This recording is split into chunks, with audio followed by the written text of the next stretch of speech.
So, let's go. Number 1. The twin paradox. You and your twin are the same age, same birthday, same minute, same tired joke your parents tell every year. Then, one of you leaves.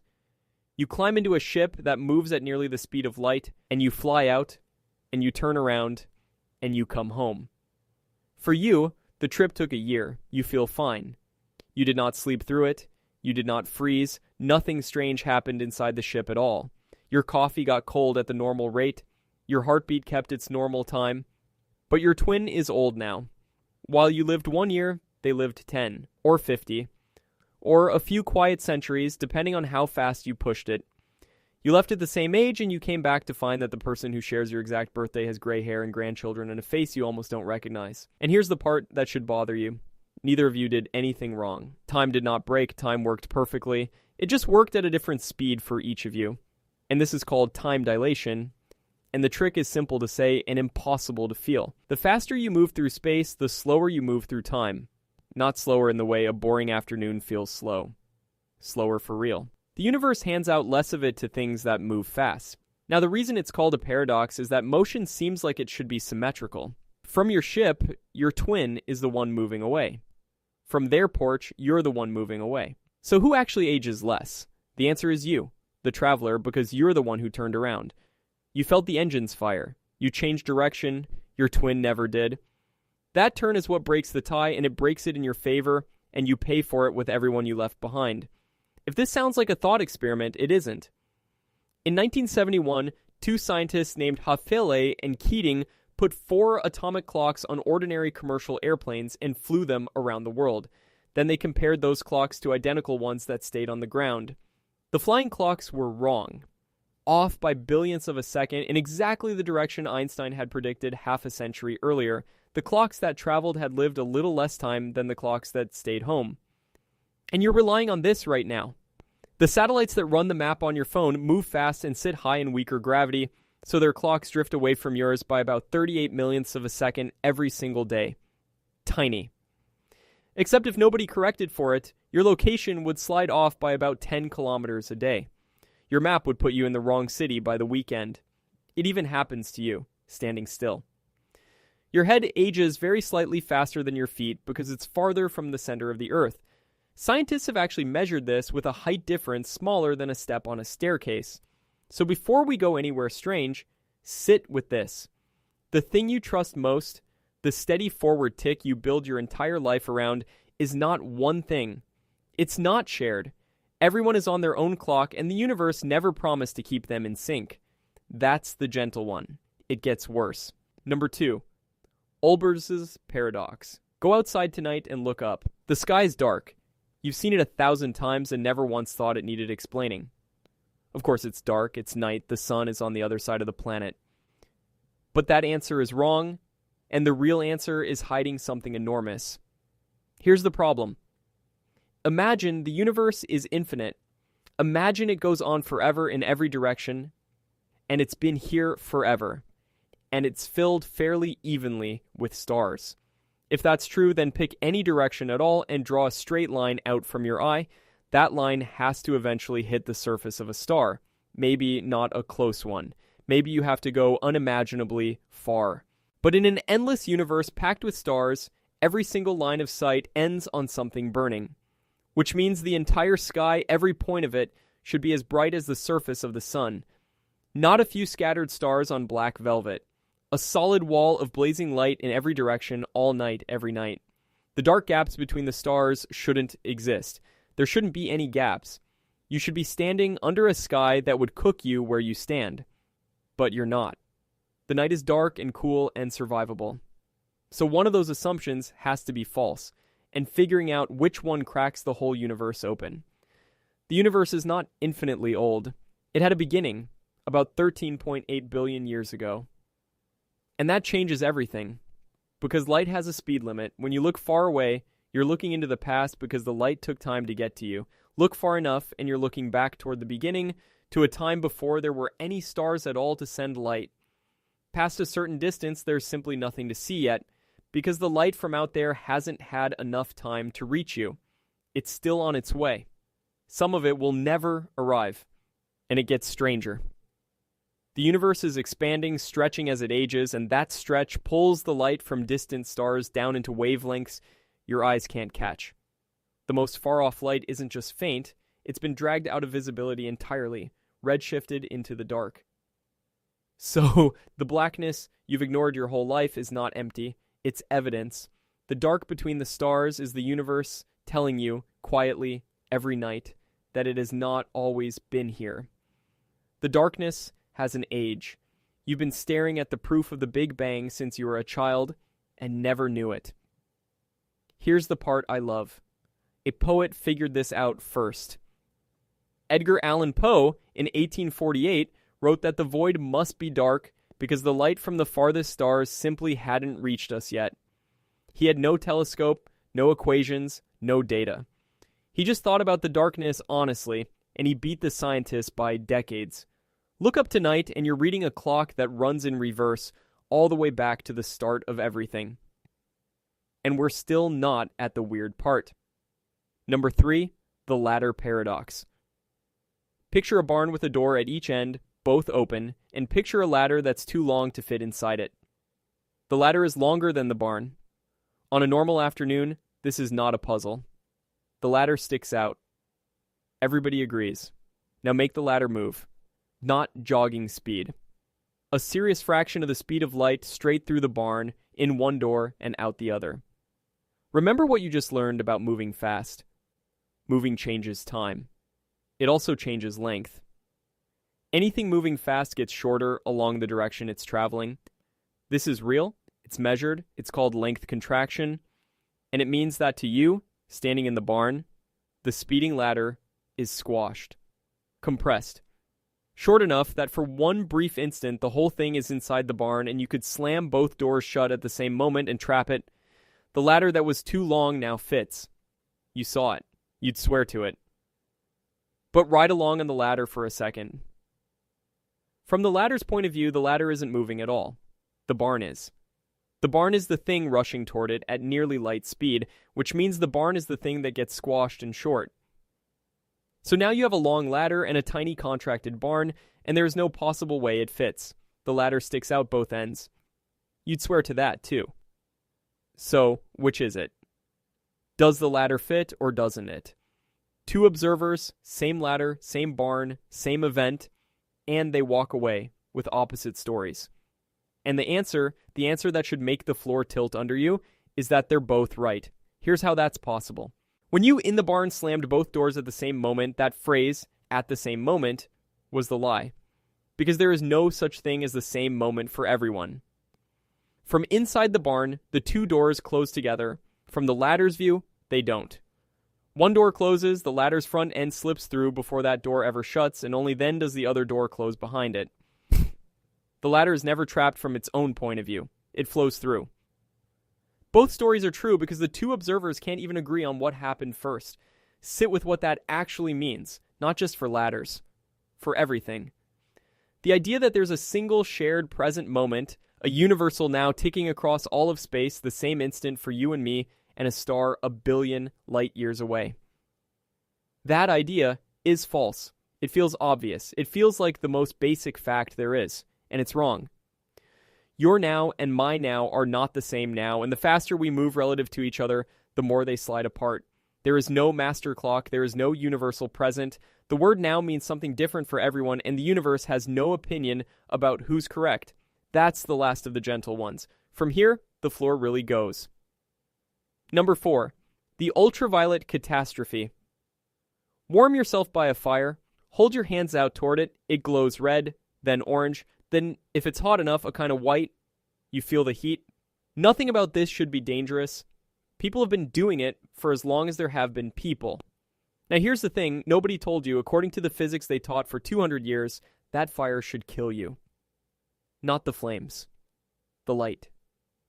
By the late 1800s, scientists thought they understood how hot things glow.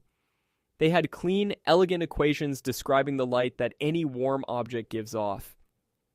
And those equations worked beautifully, right up until you push them to short wavelengths, the high energy end, the ultraviolet, and beyond. There, the math did something insane, It said the amount of energy a warm object pours out doesn't level off. It climbs. Forever. The shorter the wavelength, the more energy, with no limit, racing up to infinity. Take that seriously, and every warm object in the universe is a bomb. The fire in front of you should be blasting out infinite ultraviolet, infinite X-rays, an endless flood of lethal radiation. So should a cup of tea. So should your own body, sitting at a cozy 37 degrees. By this math, you should be glowing yourself to death right now. And so should everything around you. And the whole universe should have flashed itself into oblivion the instant it had anything warm in it. But it didn't. The fire is just a fire. The tea is just tea. The equations were not slightly off. They were catastrophically, end of the world, off, and nobody could see why. The man who broke it open was Max Planck in the year 1900. And the way he fixed it was so strange that he didn't even believe it himself. He tried assuming that energy doesn't flow smoothly, like water from a tap. He assumed it only comes in tiny discrete chunks, little indivisible packets. You can have one packet, or two, but never 1.5. And when he ran the numbers that way, the infinity vanished. The math suddenly matched reality perfectly. Planck called it an act of despair. He thought he was using a cheap trick to force the equation to behave, a bookkeeping fix with no deeper meaning. He was wrong about that. Those little packets were real. He had just discovered that energy itself is grainy at the bottom, chopped into pieces, and that one reluctant guess is the seed of everything that comes next. He'd invented the quantum. And notice what just happened. The fix did not patch up the old physics. It didn't smooth over a rough edge. It ended classical physics and replaced it with something stranger underneath.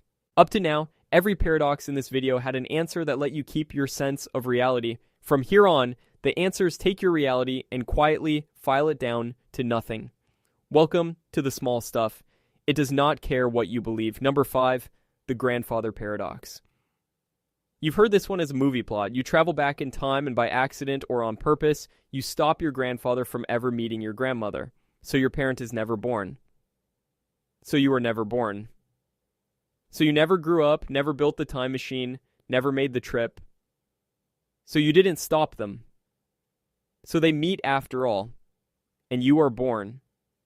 And you do travel back. And you do stop them. Round and round, a loop that strangles itself. It's a fun puzzle at a party. Here's why it should actually unsettle you. You'd assume physics simply forbids it, that somewhere in the laws of the universe there's a rule that says no, you cannot travel into your own past, case closed. That would be comforting. It would be tidy. There is no such rule. Einstein's theory of gravity, the one we use to run satellites and map black holes and steer spacecraft, the most tested theory of space and time we have, does not say time travel is impossible. Its equations describe how space and time can bend, and when you let them bend hard enough, they allow paths that loop back into the past.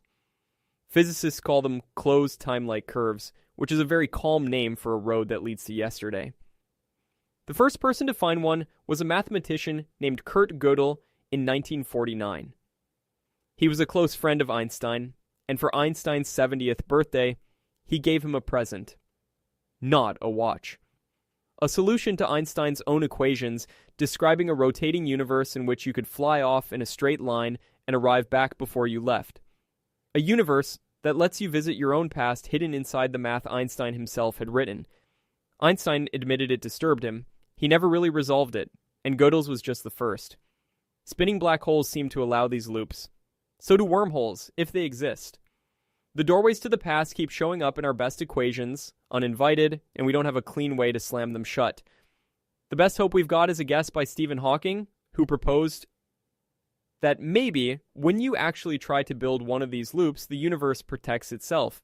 That some quantum effect always rushes in at the last second and destroys the time machine before it can switch on. He called it the chronology protection conjecture, and the key word in there is conjecture. It's a hope.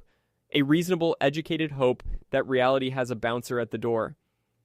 But nobody has proven it. Nobody has shown that the universe actually stops you.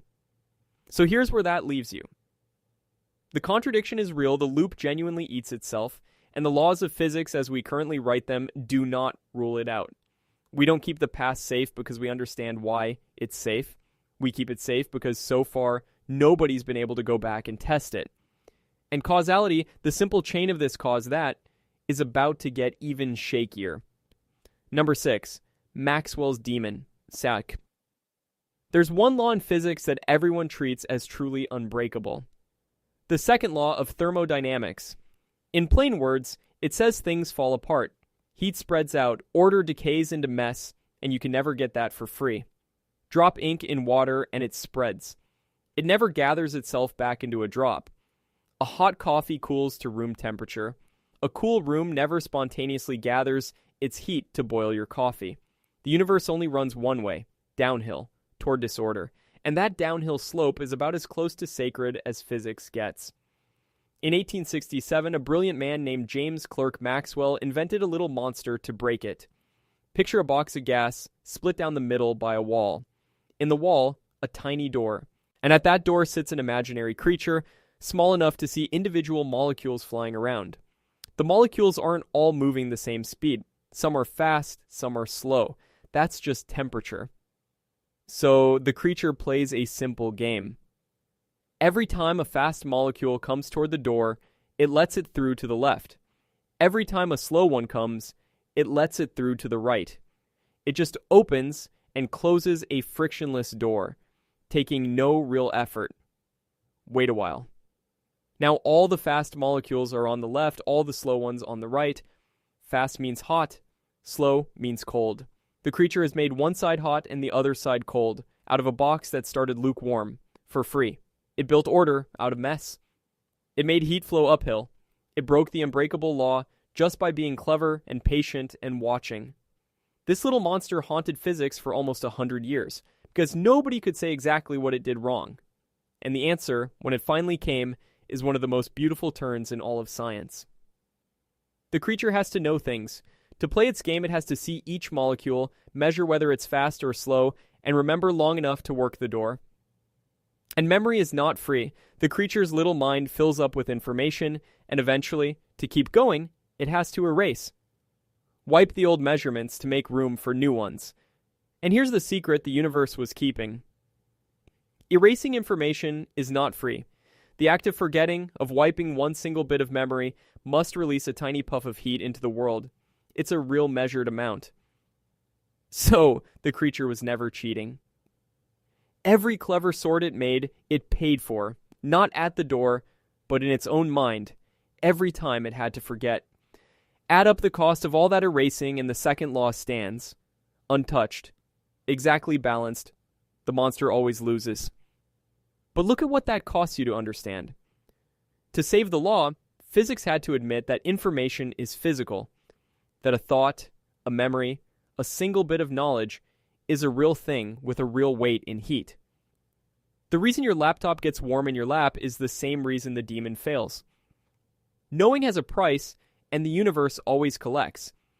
In 2014, scientists actually built a version of this, a tiny engine that runs on information, and confirmed the price is exactly what the math demanded. The monster is real, and so is the bill. Number 7, the bootstrap paradox. This is the quiet one. It doesn't blow anything up. It just removes the floor and walks away while you're still standing there. We just looked at the grandfather paradox, the time loop that destroys itself. This is its stranger cousin, the time loop that holds together perfectly and is somehow worse for it. Here's the version that gets under my skin.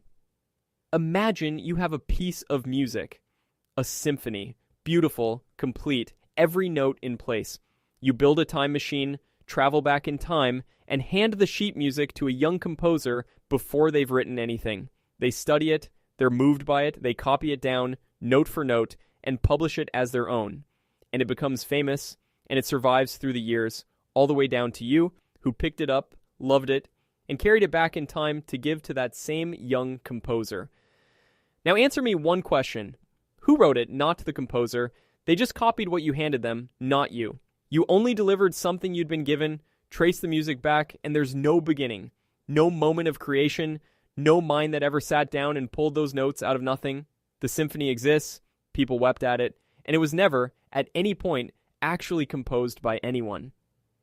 It just is, looping through time, its own cause, its own origin, complete and authorless. This is what a closed time-like curve allows. Not a contradiction, like the grandfather. There's nothing self-defeating here. Every step is consistent. You really do hand over the music, the composer really does copy it, it really does come back to you. The loop is seamless. That's exactly the problem. It's seamless, and it has no source. And this isn't only about symphonies. Make it information. A blueprint for a machine sent back to the person who builds the machine that sends it back. The design works. It exists. Nobody invented it. Make it knowledge. A scientist gets the solution to a problem from their future self, writes it up, becomes the future self, who delivers it. The answer is correct. The answer was never figured out. You walk through life on one assumption so deep you've never even named it. Everything comes from something. Every effect has a cause behind it, and that cause has a cause all the way back. Pull any thread and you can follow it to a start. That's not decoration on top of how you think. That is how you think. It's the spine of reasoning itself. And the bootstrap paradox says the universe, under the right bent conditions, does not promise you that. Things can exist with no origin. Information can be real and uncreated. Cause and effect, the chain you trust to make sense of everything, can curl into a circle and close, with nothing on the inside. Nothing exploded. The floor is just gone. And we're not done taking things away. Number 8, the vacuum catastrophe. Up to now, every paradox has been a clever situation, a fast twin, a trapped ladder, a loop in time. This one is different. This one is just a number, and it's the most wrong number in the history of human thought. Start with empty space, real emptiness. Take a box, pull out every atom, every speck of dust, every photon of light, cool it toward absolute zero. Total nothing. You'd think that nothing has no energy. There's nothing in it. That's what nothing means. Wrong. According to quantum physics, empty space is not empty. Down at the smallest scales, it churns. Tiny ripples flicker in and out of existence constantly. A restless foam of energy that never stops, even in a perfect vacuum. This isn't a wild idea on the fringe. It's core quantum theory, and we've measured its effects in the lab. Empty space has energy baked into it just from existing. Fine. So physicists did the natural thing. They used quantum theory, our single most precise and successful description of reality, the theory that predicts some numbers correctly to more decimal places than almost anything humans have ever calculated. And they asked it, how much energy is in empty space? Add up all that flickering. What's the total? And the theory gave an answer. Then we went out and measured the real thing.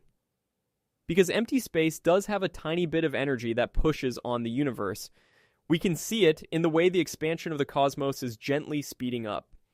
So we know the true value, and we compared the true value to what our best theory predicted. They do not match. They are off by a factor so large it doesn't fit in a sentence. The prediction is bigger than the measurement by roughly a 1 followed by 120 zeros. Let me try to make that land, even though it can't really land. There are about a 1 followed by 80 zeros atoms in the entire observable universe. Every atom, in every star, in every galaxy, everywhere we can see. The error in this prediction is 40 more zeros than that. Our theory of empty space isn't a little off, it isn't a lot off. It missed by more than counting every atom in existence 40 times over. Physicists, who tend toward dry understatement, call it the worst theoretical prediction in the history of physics. And they're not exaggerating to be dramatic. It really might be the single most spectacular failure of a correct-looking calculation ever made. And here's what should chill you. We are not talking about some exotic corner of the universe. Not the inside of a black hole. Not the first instant of the Big Bang. We're talking about empty space. The stuff between your fingers. The stuff your entire body is mostly made of. The most ordinary, everywhere, nothing to it thing there is. And our deepest theory of how it works gives an answer that's wrong by more than the universe is big. Nobody has fixed this. Not with a clever patch, not with a new particle, not with anything that everyone agrees on. It has sat there, unsolved for decades, A hole in the floor of physics labeled empty space, do not look down. But you have to look down. Because the next one isn't about emptiness. It's about whether anything is real at all when you're not looking. Number 9. Bell's theorem. Here's a belief so obvious you've never questioned it. The world is out there whether or not you're looking. The moon is in the sky right now even though you can't see it. Your keys have a location even when you're not in the room. Things have definite properties, real and settled, before anyone checks. That's just what it means for something to be real. And the second belief, just as obvious. Nothing travels faster than light. If you do something here, it can't instantly affect something far away over there. The universe has a speed limit, and effects need time to cross the distance. Take those two together, and you've got what physicists call local realism. Local, nothing outruns light. Realism, things are real before you look. Together, they're just common sense. They're the bedrock you stand on without ever thinking about it. Experiments have proven they cannot both be true. This is not a theory, not a thought experiment, not a maybe. This is settled, tested, confirmed, and it won the Nobel Prize in Physics in 2022. Let me walk you to it. It starts as an argument. In 1935, Einstein himself pointed at quantum mechanics and said it had to be incomplete. Quantum theory talks about pairs of particles that are linked and tangled so that measuring one instantly tells you about the other, no matter how far apart they are. Einstein hated that. Spooky action at a distance, he called it.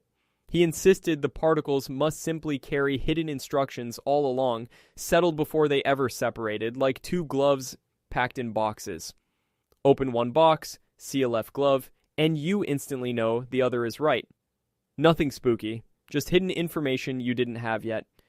For almost 30 years, that was a standoff, untestable philosophy. Then a quiet physicist named John Bell in 1964 did something extraordinary. He found a way to settle it with an experiment. He proved with cold math that if those hidden instructions are real, if the particles really do carry settled answers obeying the speed limit, then the results of certain measurements have to stay within a strict limit, a ceiling they can never cross. But quantum mechanics predicted the particles would smash straight through that ceiling, two different worlds, one testable line between them.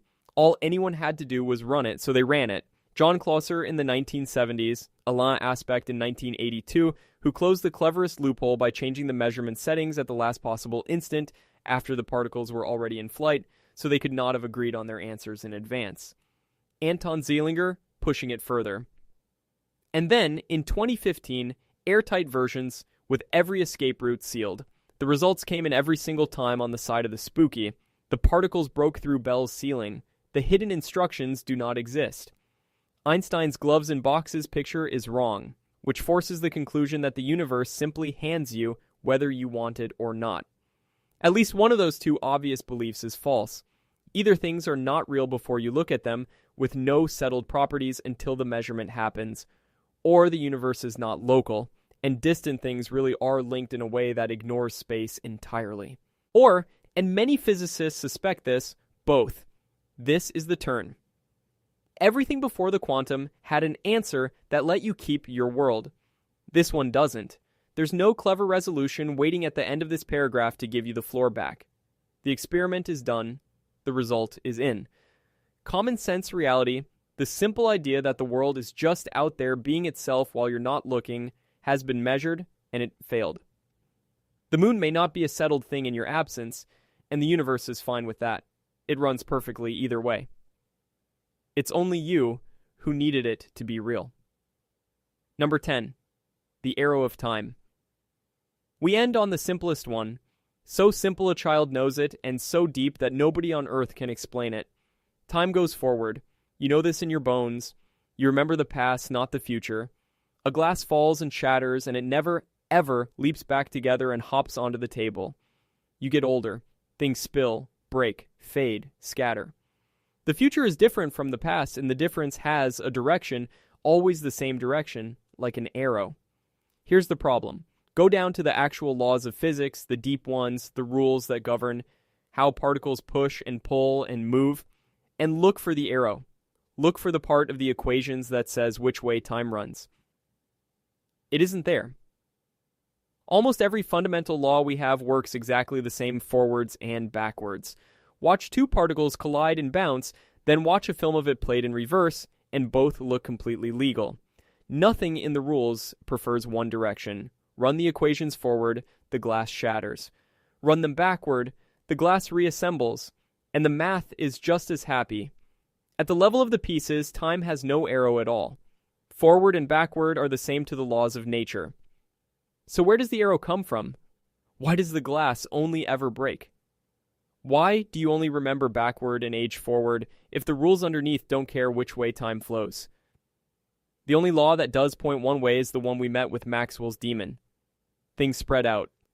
Order becomes disorder, and disorder almost never becomes order on its own. The shattering of the glass is just that. Order falling into mess, and mess is overwhelmingly more likely than order. So the glass breaks and stays broken. That's the arrow. The whole direction of time, the entire difference between past and future, seems to come from this one slow slide from order toward disorder. But that just moves the mystery, it doesn't solve it. Because if everything is sliding from order into disorder, then yesterday was more ordered than today, and the day before more ordered still. And run that all the way back, and the universe must have begun in a state of staggering, almost impossible order. The Big Bang wasn't just hot and dense, it was eerily, perfectly tidy, in a way nothing in physics requires it to have been. And nobody knows why. That's the whole thing. The reason you move from past to future, the reason you have memories in a childhood and a sense that time is flowing, the most basic feature of being alive, traces all the way back to the fact that the universe started absurdly neat and has been coming undone ever since. We don't know why it started that way. It's not in any law. It's just the hand we were dealt. And the arrow of time is the slow falling apart of that first impossible order.